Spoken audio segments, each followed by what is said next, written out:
Forget about captains going down with the ship and women and children being rescued first. The sinking of the Oceanos off South Africa's wild coast defied all protocols we've grown accustomed to. What should have been a luxurious ocean voyage quickly turned into a nightmare. After being abandoned by the crew and captain amid towering 30-foot swells and gale-force winds, passengers of the Oceanos cruise ship were left to fend for themselves. In 1991, during the months of July and August, the Oceanos cruise ship sailed through the Indian Ocean, stopping at popular destinations like Seychelles, Mauritius, and Cape Town. The ship was leaving East London, headed for Durban on South Africa's wild coast, a rugged and hazardous stretch of the country's eastern coastline. It is particularly threatening in winter, when strong southeasterly winds generate large swells, creating treacherous sea conditions. The Oceanos was a Greek-owned cruise ship built in France and was launched in July 1952 as a cargo ship. In 1983, it was refurbished as a passenger liner, sailing under the banner of Ipirotiki Lines. There were 6 decks, with cabins, restaurants, casinos, lounges, and a swimming pool. But Ipirotiki Lines didn't have a great track record, having lost 2 other ships in the 3 years leading up to the sinking. The company's flagship, Pegasus, just 2 months prior, and MV Jupiter, 3 years earlier in 1988. And after 39 years at sea, the Oceanos looked a little worse for wear. According to reports, the ship was poorly maintained, and some of its hull plates had become loose. Still docking in East London, the ship's departure was repeatedly delayed due to the terrible weather conditions and a reported bomb scare. Perhaps a foreboding sign of the tragedy that was still to come? Passenger liners can safely navigate swells ranging from 6 to 10 feet high. Waves between 13 to 16 feet high are considered risky to navigate, and anything over 33 feet is deemed perilous for a passenger ship. On this day, however, reports indicated that the swells ranged from 20 to 33 feet. But ignoring the large swells, Captain Ioannis Avranis, a skipper with more than 20 years of experience, decided to sail into the stormy seas. The ship was headed to Madagascar the following day, and the captain planned to stick to the tight schedule. Despite some crew member concerns, they headed out into the Indian Ocean, where it was met with 40-knot winds churning up monster waves. Unfortunately, the ailing vessel was simply not seaworthy enough to withstand these harsh conditions. From the start of the voyage, things went wrong. Typically, the crew would have held a welcoming party for the passengers on the deck. But due to the rough seas, the party was moved indoors to the Four Seasons Lounge. Still, most passengers chose to stay in their cabins, unaware of the horror that was about to unfold. The storm intensified around 7 p.m. when dinner was being served, and the ship began to roll violently from side to side. The seasoned crew servers were having a hard time as crockery and cutlery crashed to the ground. The Oceanos was no longer a pleasure cruise, quickly devolving into a chaotic and dangerous environment. Below deck, things were going from bad to worse at a very rapid pace. The crew was working on blocked sewage pipes when a loud thud reverberated through the ship. It's believed that after a series of freak waves slammed against the vessel, the shell plating had burst open, leading to seawater flooding into the engine room compartment at an alarming rate.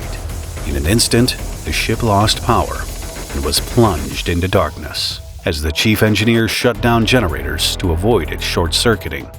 Despite their frantic attempts to plug the hole, the water rose fast and the situation became dire. With no signs of the rushing waters abating, it was decided to shut the watertight doors and head to the bridge. Here, the captain was informed that the ship was sinking and they needed to abandon it immediately. With the watertight doors closed, the ship should have remained afloat, even if one section flooded. But the news was even grimmer than expected.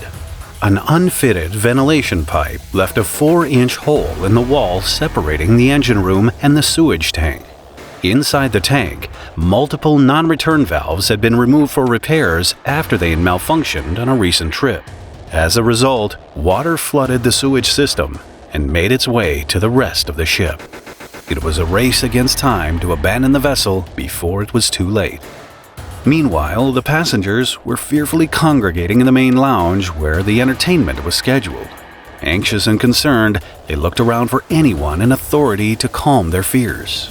No senior officers were in sight, and the cruise director couldn't give them any direct assurances either. Needing more answers to calm the frightened passengers, one of the entertainers, Moss Hill, went to speak to the captain to clarify the situation. The captain said, look, we're going to abandon the ship. So I said, well, why? Are we sinking? Is there a fire? And he said, no, there's no fire, we're not sinking. I'm just going to abandon the ship as a precaution because we can't get the engine started. Despite the ship's distress, no alarm or announcement was made to warn them to prepare to evacuate the Oceanos.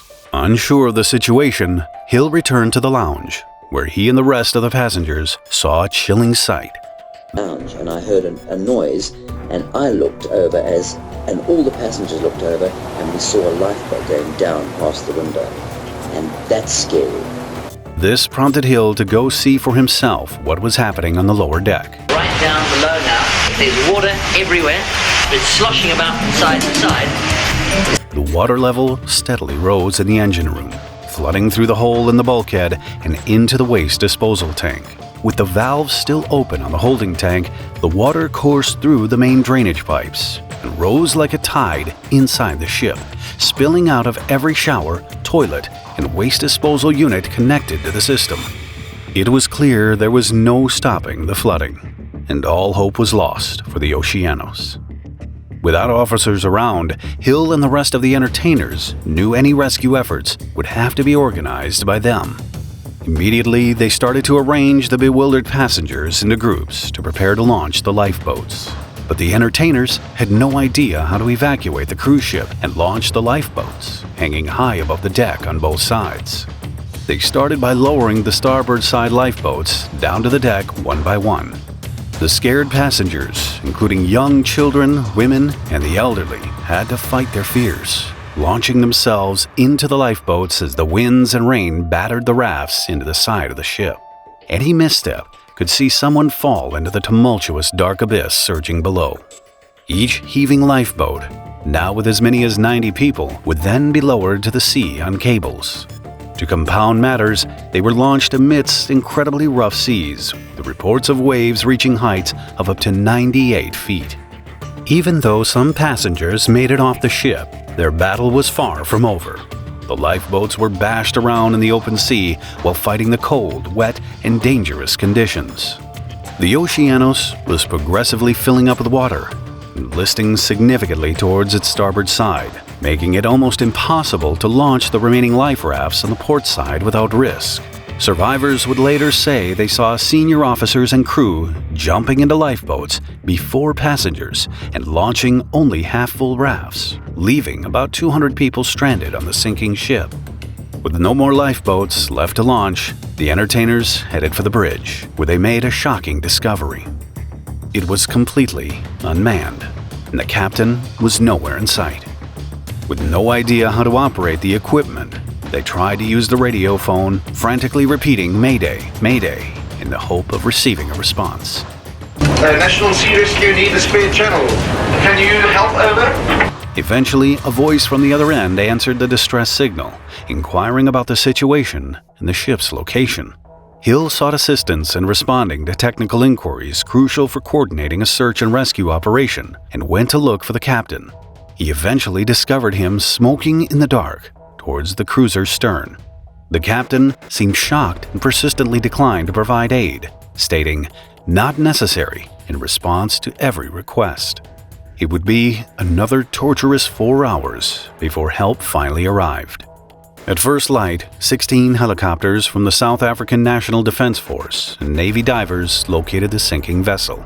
But the helicopters couldn't land on the cruise ship due to the huge waves and now 60-knot winds. Navy divers were winched to the deck by a harness. Passengers were loaded onto harnesses that were lowered by helicopters in groups of 2. 5 choppers then flew in rotation, dropping 12 survivors at a time at the haven on the nearby coast. The operation was risky, due to the high winds and the forward position the choppers had to maintain to lift and lower the harnesses onto the ship. To everyone's amazement, the captain arrived out of nowhere, stepping in front of an elderly passenger, demanding to be hoisted up next, saying he needed to coordinate rescue efforts from the shore. Witnesses say Oceanos was the second person to be airlifted, while 11 of the first 16 airlifted were ship's officers. By 10:30 a.m., most of the people had made it off the boat, and the helicopters headed back to land to refuel. Meanwhile, numerous commercial cargo ships and fishing vessels converged around the distressed Oceanos to assist with the rescue. However, the mission was fraught with danger. Lifeboats were still colliding against the sides of the ships, narrowly avoiding the spinning propellers. Finally, at about 11:30 a.m., Hill and his wife were hoisted from the sinking vessel. They were among the last people to be rescued. During the operation, military helicopters airlifted more than 200 passengers off the ship, and 300 were pulled from the sea or from life rafts. Planes dropped life preservers to people in the water, and many were saved by 3 merchant ships that rushed to the scene. Against all odds, the 402 passengers and 179 crew members survived the brutal weather and sinking ship with no loss of life. 17 hours after the initial breach, the Oceanos disappeared underwater to a depth of over 300 feet. For Captain Oceanos, however, the storm was only just beginning. He was widely criticized by the international media and vilified for his negligence. Oceanos remained unrepentant about his actions. When I order abandon the ship, it doesn't matter what time I leave. Abandon is for everybody. If some people like to stay, they can stay. 2 months later, a Greek board of inquiry found Captain Ioannis Oceanos and 5 other crew members negligent in the discharge of duty on the Oceanos. According to a standard operating procedure, a ship's captain and crew must only abandon the ship after the passengers have been rescued. But Captain Oceanos' actions seemed to defy this maritime directive. Yet despite being found negligent, there were no repercussions for Oceanos and the crew. Oceanos would run ferries in the North and Baltic Seas for the rest of his career.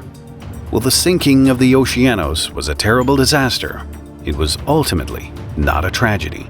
Even though the captain broke maritime tradition by abandoning the ship before the passengers, true heroes emerged from an unexpected source: the resourceful entertainers. It served as a poignant reminder that heroes often come in many forms, even without capes or crew's uniforms.